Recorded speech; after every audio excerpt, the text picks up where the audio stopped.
آزاد کشمیر کے طلبہ کرام نے دلوں کو خوش کر دیا۔ القرآن اکیڈمی دیرکوٹ آزاد کشمیر نے ایک نئی تاریخ رقم کر دی کہ انہوں نے اپنے بچوں کو حفظ کروایا اور حفظ کے ساتھ ساتھ قرآن حکیم مع ترجمے کے ساتھ ان کو یاد کروایا، جس کی مثال اور جس کا ڈیمو دینے کے لیے وہ کراچی میں جا کر پہنچے اور ان کے بچے حضرت مولانا مفتی تقی عثمانی صاحب کے سامنے انہوں نے اس کا ڈیمو پیش کیا، اور اس کے بعد انہوں نے اسی طریقے سے حضرت مولانا مفتی منیب الرحمان صاحب کے سامنے اس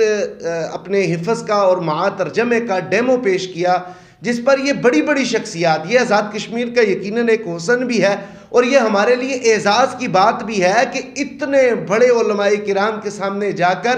ان چھوٹے چھوٹے طلبہ کرام نے اپنا ڈیمو پیش کیا کہ ہم نے حفظ تو کیا ہے، لیکن اس کے ساتھ ساتھ ہم نے نئی تاریخ رقم کر دی ہے۔ وہ نئی تاریخ یہ ہے کہ ہم نے اس میں قرآن حکیم کا ترجمہ بھی ساتھ یاد کروایا۔